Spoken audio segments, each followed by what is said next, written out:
Bamberg, South Carolina, Nikki Haley has exemplified the American dream through her remarkable journey and rise in prominence in politics to become the first female governor of South Carolina. I'm the first female mayor of Georgetown. Go girls!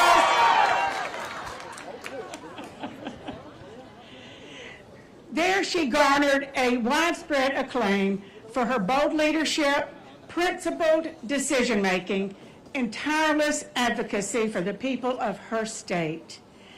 During her tenure, she implemented significant reforms, revitalized the state's economy, yes she did, and earned a reputation as a fearless champion of conservative values. Her exceptional leadership led her to an appointment at the United States Ambassador to the United Nations, where she became a leading voice for American interest on the global stage. She navigated complex international challenges, championed human rights, and promoted peace and stability in some of the world's most volatile regions. Today, as we face new challenges and opportunities, Nikki Haley continues to be a voice of reason, a champion of freedom, and a tireless advocate for the principles that unite us as a nation.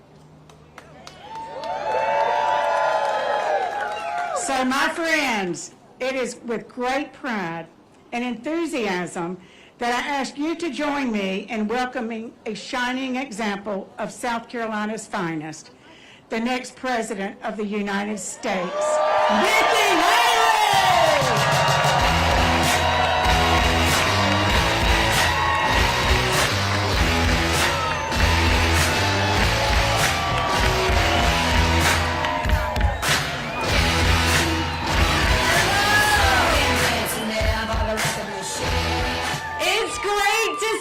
Everybody, what a great night it is in South Carolina.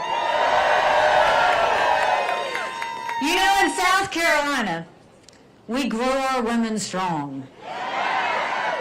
And I want to thank Mayor J.R. She has been with us. She was with us in Georgetown. She came here to be able to talk to you today. Thank you for your leadership. Thank you for your service. We appreciate you very much. And I want to thank Brown and Brenda Bethune. They have been so fantastic and supportive to us. I want to thank them for doing everything they have. You know, I look at this crowd, and I think, how many of you were here when I was governor? Okay. So a lot of you. Well, I look at this crowd, and I think about what we did together. You know, we did a lot of things together. When I came in as governor, those times were tough. We had 11% unemployment. We had thousands of people on welfare, and South Carolina was the butt of the jokes. And what did we do? We rallied, and we got together, and we got to work. And by the time I left, we were building planes with Boeing. We were building more BMWs than any place in the world. We brought in Mercedes-Benz. We brought in Volvo. 5 international tire companies. They referred to us as the beast of the Southeast. We moved that 11% unemployment down to 4%. We put 35,000 people from welfare to work. We did pension reform. We did tort reform. We cut taxes on our small businesses. We built up our coffers. We paid down our debt, and we acknowledged some truths. We said, if you've got to show picture ID to buy a Sudafed, if you've got to show picture ID to get on a plane, you should have to show picture ID to protect the integrity of the election process. We did voter ID in South Carolina. We passed the toughest illegal immigration law in the country. President Obama sued us over it, and we won. We passed the first body camera bill in the country, and we held our elected officials to account. We made every elected official start to show us their vote on the record instead of hiding behind voice votes behind closed doors. We made them to start disclose their income so that you could see who was paying them. We vetoed $500 million of their pet projects because that's not how your money needed to be spent. And by the time I left, we were named the friendliest state in the country, the one I love, the most patriotic state in the country. And don't blame me for this one, but we were named the #2 state in the country people were moving to. And now you look at how our country is, and it's tough to watch this. We're $34 trillion in debt. We're having to borrow money just to make our interest payments. China owns some of that debt. For the first time, we're paying more in interest payments than we are in our defense budget. You know who notices that? Russia, China, and Iran. Something's got to give. And I would love to be able to tell you that Joe Biden did that to us. But I've always spoken to you in hard truths, and I'm going to do that with you tonight. Our Republicans did that to us too. You look, Donald Trump put us $8 trillion in debt in just 4 years. He claims that was COVID. That was less than 20% of what that was. And our Republicans, they passed that $2.2 trillion COVID stimulus bill with no accountability that has now left us with 80 million Americans on Medicaid, 42 million Americans on food stamps. That's a third of our country. And did they try and make it right? Nope. They doubled down and opened up pet projects and earmarks for the first time in 10 years, passing 7,000 of them last year. That is not the way our money was meant to be spent. So how do we fix our economy? The first thing we need to do is claw back the $100 billion of unspent COVID dollars that are still sitting out there. Instead of 87,000 IRS agents going after middle America, let's go after the hundreds of billions of dollars of COVID fraud. 1 out of every $7 was spent fraudulently. If 8% of our budget is interest, quit borrowing. Cut up the credit cards. You have to balance a budget every day. I had to balance a budget as governor. Why is Congress the only group that refuses to balance a budget? We'll stop their spending, we'll stop their borrowing, we'll eliminate their pet projects, and I will veto any spending bill that doesn't take us back to pre-COVID levels. That will save us trillions. And then we're going to take as many federal programs as we can and send them down to the state level. That will dramatically reduce the size of the federal government, but it will empower people on the ground. Think education, think healthcare, think welfare, think mental health. If we cut those strings and send those resources down and people on the ground decide how they're spent, that's so much better than Washington bureaucrats spending that. We need an accountant in the White House. That's exactly right. You know, and then we want to go and open up the middle class. The rich are getting richer and the poor are getting poorer. That's why we're going to cut taxes on the middle class and simplify the brackets. We're going to eliminate the federal gas and diesel tax in this country. And we're going to make small business tax cuts permanent. They made them temporary. We need to make them permanent. Small businesses are the heartbeat of our economy. It is time we start acting like it. And speaking of Congress and what they do, Congress has one job, and that's to make sure they give us a budget on time. Congress has only given us a budget on time 4 times in 40 years. 4 times in 40 years. You know what I say about that? When I'm president, you don't get us a budget on time, you don't get paid, period. Don't you think it's finally time we had term limits in Washington, D.C.? Don't you think we need to have mental competency tests for anyone over the age of 75? Now, I want to be clear. I'm not being disrespectful when I say that. We all know people over 75 that can run circles around us. And then we know Joe Biden. Congress is now the most privileged nursing home in the country. It's true. And we can't play with this. These are people making decisions on our national security. These are people making decisions on the future of our economy. We need to know they're at the top of their game. And then let's talk about the border. I can't believe we would allow this in the United States of America. 9 million illegal immigrants have come to that border. We've had more fentanyl cross the border last year that would kill every single American. Number 1 cause of death for adults 18 to 45, fentanyl. And don't think for a second China doesn't know what they're doing when they send it over. We need to take what we did in South Carolina and go national with it. We'll do a national E-Verify program so every business has to prove that the people they hire are in this country legally. We will defund sanctuary cities once and for all. No more safe havens in America. We'll put 25,000 Border Patrol and ICE agents on the ground and let them do their job. We will go back to the Remain in Mexico policy so that no one steps foot on U.S. soil. And instead of catch and release, we'll go to catch and deport. That is how we will fix what's happening on the border. But let's talk about what happened last week. Last week, Congress had a border bill. And if you look at that border bill, the part that was good was that it strengthened asylum laws. We have to do that. 3 million illegal immigrants came across the border under the Trump administration because our asylum laws weren't strong enough. The weak part about that bill was it didn't have Remain in Mexico. We need to have that. And it had a 5,000 person threshold. We don't even need to have a 1 person threshold. But the problem with what happened is Congress needs to get in a room and figure it out and pass a strong border bill. But Trump came in and said, don't pass anything until after the general election. We can't wait one more day to secure our border. Period. We can't. Congress needs to get in a room, figure it out, get us a strong bill, and Trump needs to stay out of it. Too many American lives are at risk with that. And you know, when I was growing up in Bamberg, South Carolina, my parents always taught me, you take care of those who take care of you.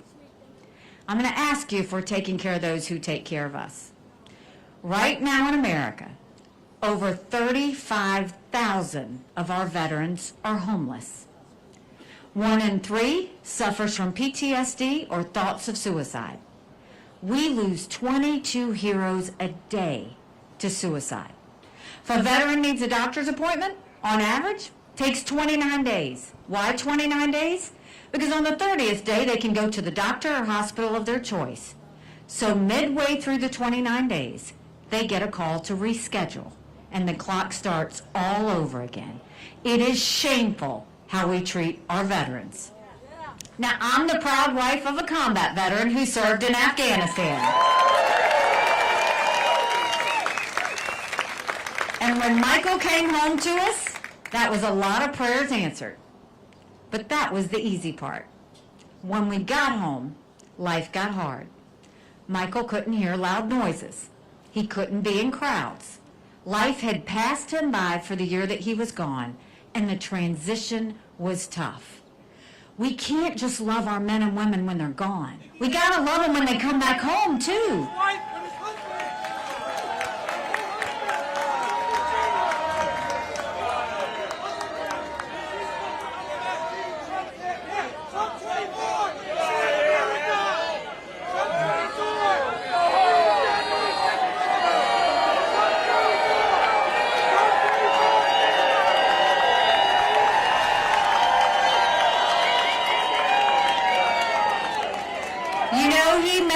Not be the only one tonight, but I'll tell you, don't get upset when you see protesters like that, because my husband and a lot of men and women in the military sacrifice every day for his right to be able to do that.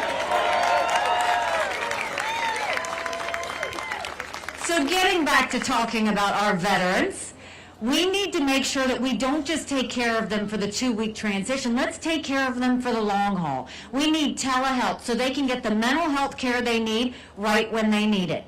They should be able to go to the doctor or hospital of their choice. They've earned that right. And I think the best way we deal with VA health care, I think every member of Congress should have to get their health care from the VA, and you watch how fast that gets fixed.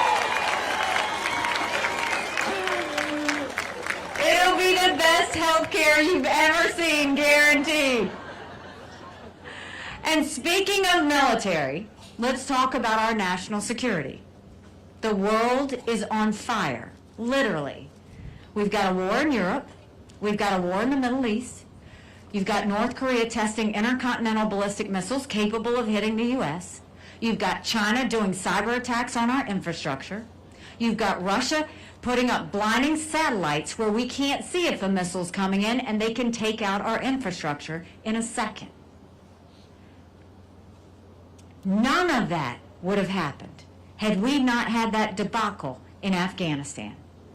The idea that Michael and his military brothers and sisters who served there had to watch us leave Bagram Air Force Base in the middle of the night without telling our allies who stood shoulder to shoulder with us for decades because we asked them to be there. Think about what that said to our friends. More importantly, think about what that said to our enemies. This is the time we have to have a leader who has moral clarity, that knows the difference between good and bad, and knows the difference between right and wrong.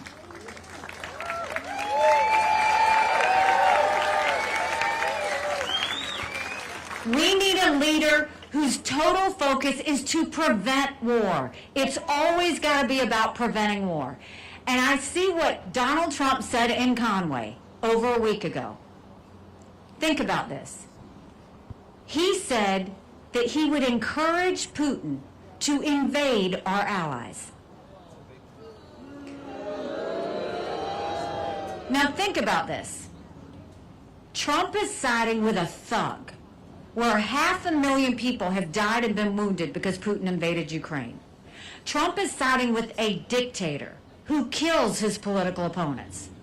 Trump is siding with a tyrant who arrests political journalists and holds them hostage. Trump is siding with Putin, who's made no bones about wanting to destroy America.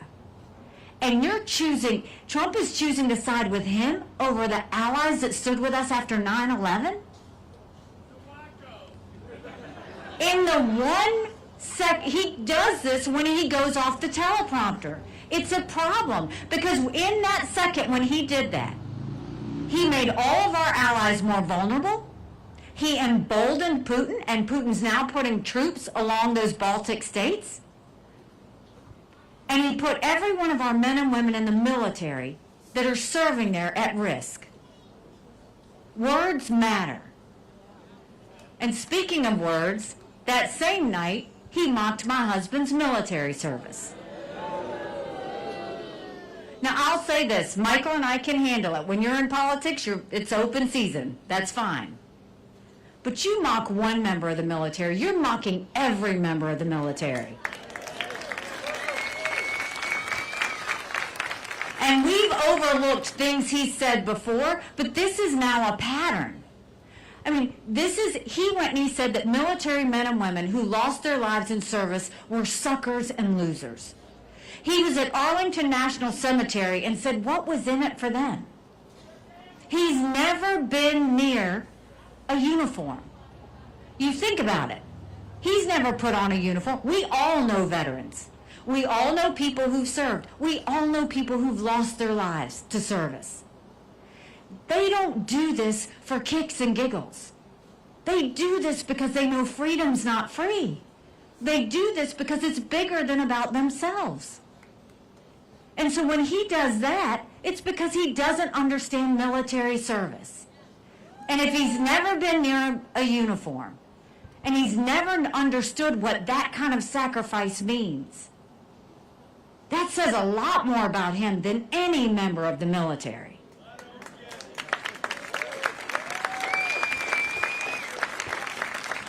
So we We know what we need to do with our national security. We know what we need to do with our domestic policy. But now we have to figure out what we want to do on Saturday.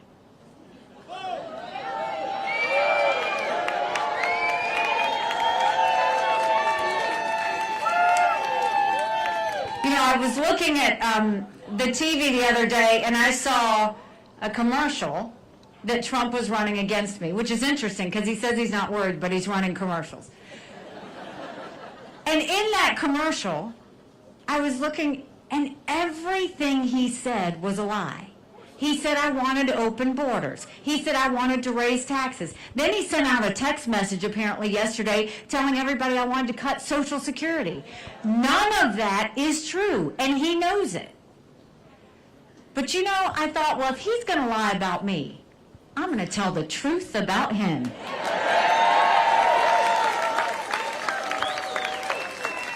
Because he needs to answer why he proposed a 25-cent per gallon gas tax increase.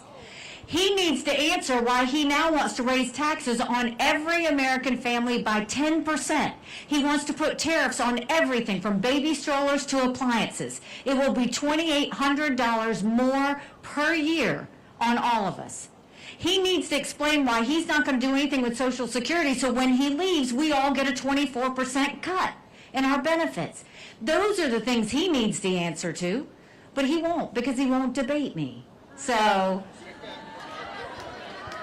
but this is the time where we need to decide, do we want more of the same, or do we want something different? More of the same isn't just Joe Biden. More of the same is Donald Trump. And we need to listen to what Americans are also saying. 70% of Americans have said they don't want a Trump-Biden rematch. The majority of Americans disapprove of Donald Trump. The majority of Americans disapprove of Joe Biden. They are the two least liked politicians in America.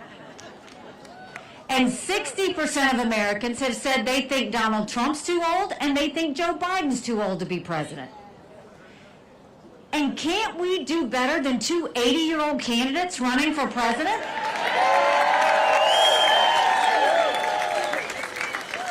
We need someone who can put in 8 years of hard work, day and night, do whatever it takes to get the job done. No drama, no vendettas, but real results for the American people.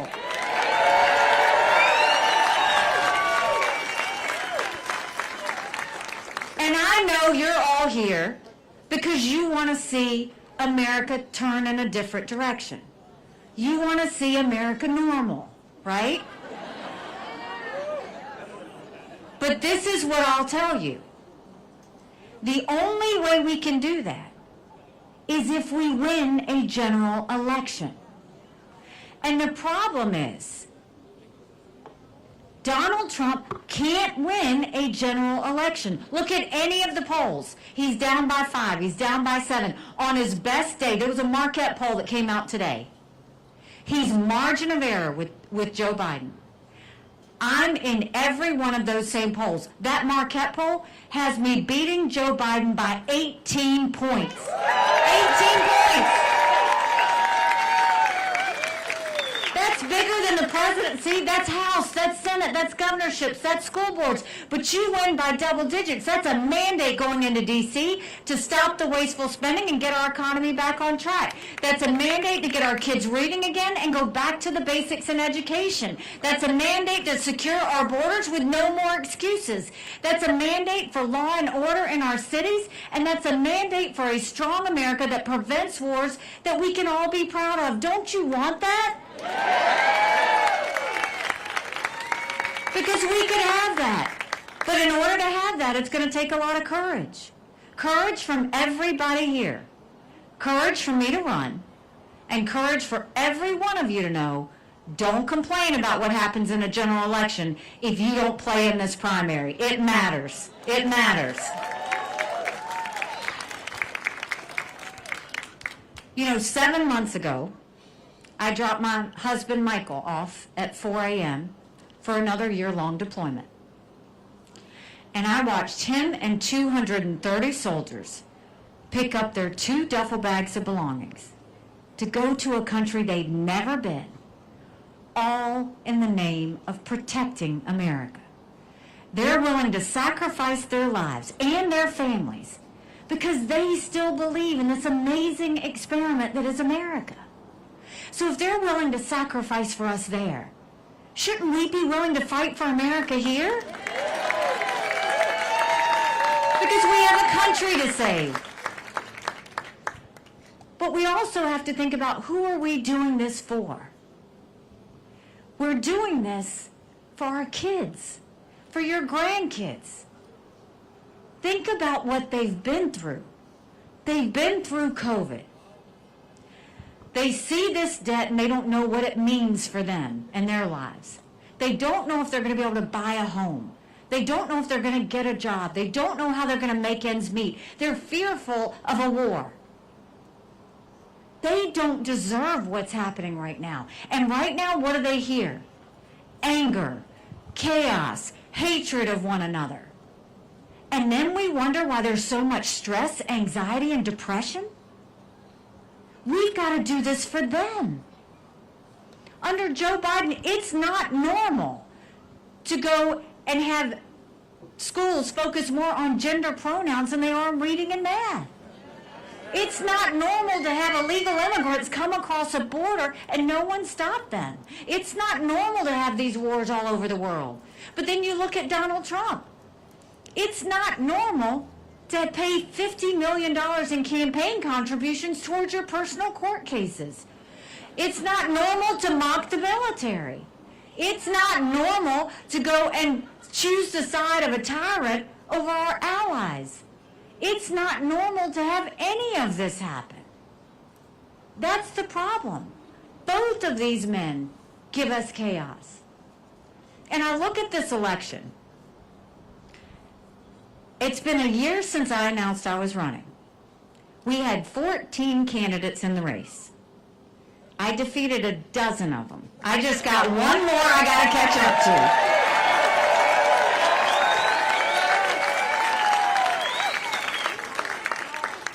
They said we wouldn't make it to Iowa, and we came within 1% of second place. Then they said on the day of New Hampshire we were down 30 points in the polls. We got 43% of the vote.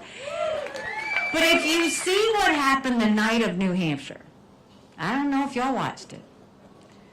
Donald Trump had a temper tantrum on stage. He was completely unhinged. All he did was talk about revenge and my dress. The next day, he said anybody that supports her is barred permanently from MAGA. Now think about that for a second. If you're running for president, you're trying to bring people in. You're trying to get more supporters, not push people out of your club. And then the next day, he tries to get the RNC to name him the presumptive nominee after 2 states. We don't anoint kings in America. We have elections. South Carolinians deserve the right to vote, just like every other state. But the part that bothered me was whether it was, and then he lost a couple of court cases, and he was talking about being a victim. But the part that bothers me, whether it was the night of New Hampshire, or whether it's him talking about being a victim, at no point has he ever talked about the American people.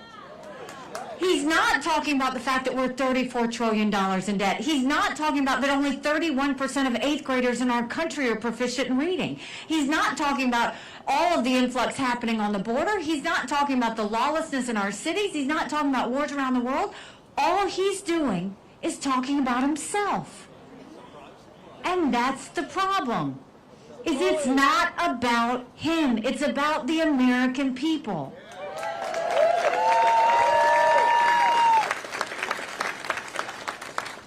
You know, when I started, I talked about all of the success stories we had together. Now I'm going to remind you of the challenges that we had. We had a lot while I was governor. We had multiple hurricanes. We had a 1,000-year flood. We had a school shooting. We had the shooting of Walter Scott. and we had the shooting of 9 amazing souls at Mother Emanuel Church. It was a lot. Any one of those could have brought us to our knees. And after the shooting at the church, when the national media wanted to define everything about who we were, and it was on the heels of Ferguson, and cities were burning when we turned on the TV, why didn't that happen to us? Because you were an amazing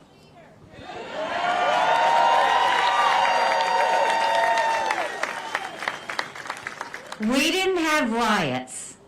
We had vigils. We didn't have protest. We had prayer. The tone at the top matters.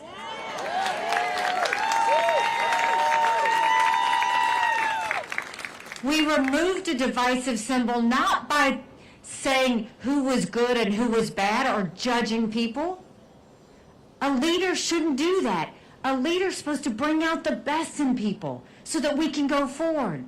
And through all of those situations, we continued to show the country what strength and grace looks like. We did that. Now we have the chance to do that again. We gotta get everybody to the polls. Everybody. You all know people, whether you realize it or not, that are just general election voters. I want you to remind them something. In a general election, you're given a choice. In a primary, you make your choice. We have a chance to make our choice. So this is what I need you to do. I need you to get everybody you know to go vote on Saturday. I need you to take a yard sign, and if you can't put a yard sign in your yard, put it in the back of your car. And I need you to make sure that you let your voices be heard. Tell your friends, tell your family, email everybody, text them, all of that. This is the time South Carolina can really step up and show the direction that we want our country to go in. I believe in you. I've always trusted you. I've always known that South Carolina truly is the best state in the country. You know, when I announced, they asked me why I was running. And I said, my parents came here 50 years ago to an America that was strong and proud and full of opportunities. I want them to know that country again. I'm doing this for Michael and his military brothers and sisters because they need to know their sacrifice matters. They need to know that we love our country. I'm doing this for my daughter who just got married, and I saw how hard it was for her and her husband to buy a home. The average home buyer in America now is 49 years old. The American dream is leaving them.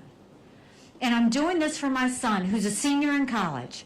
And I am tired of watching him write papers of things he doesn't believe in just to get an A. That's not us. That's not America. And for the first time, 81% of Americans don't think their kids are going to live as good of a life as we did. We can't be okay with that. I'm not okay with that. We do have a country to save. But I'll promise you this, just like I did when you elected me governor twice, if you will join with me in this movement, if you will join with me in this fight, I will spend every single day proving to you that you made a good decision. Thank you very much. God bless you.